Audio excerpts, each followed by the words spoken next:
Во едни градови има мерки за вработување, во други колку да се каже, со што е прекршен законот за рамномерен регионален развој, констатира Државниот завод за ревизија во извештајот за работата на Агенцијата за вработување во 2024-та.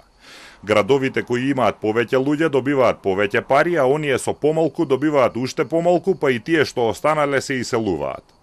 За мерки и програми за вработување во 2024 година биле потрошени над 23 милиони евра. Половина од овие пари одат за поддршка за самовработување. Во 5 града биле потрошени 2/3 од парите. Во Скопје биле потрошени 20% од парите за самовработување, Тетово 17%, Струга 10%, Гостивар 8% и Куманово 7%. Сите останати 25 центри за вработување заедно добиле 38% од парите. При распределбата на средствата не е обезбеден принципот на рамномерен регионален развој, кај одделни активни мерки исплатите во Скопскиот и дел од западните плански региони ја надминувале утврдената квота и до 4 пати, додека регионите од централниот и источниот дел на државата добиле помал обем на средства.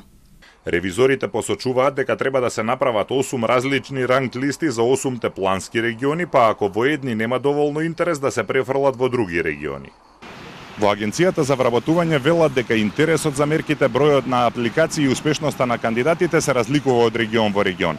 Велат дека не фаворизираат одредени подрачја, туку пред се воделе од бројот на активни баратели на работа, економската активност, структурата на невработените, заинтересираноста на работодавачите и подготвеноста на кандидатите да ги исполнат условите кои се бараат за одредени мерки. За обуки за напредни IT вештини во 2024 година агенцијата потрошила скоро 1,4 милиони евра.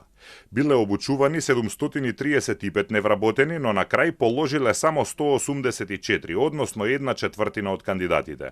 На некои модули положиле само 8% од луѓето што ја посетувале обуката. Според Државниот завод за ревизија, тоа ја прави оваа мерка неефикасна и покрај потрошените пари. Во агенцијата велат дека успешноста зависи од претходното знаење, посветеноста и ангажманот на самите кандидати и дека ги анализираат резултатите за да се подобри селекцијата на кандидати во иднина. Тие велат дека ќе ги земат предвид препораките на ревизорите.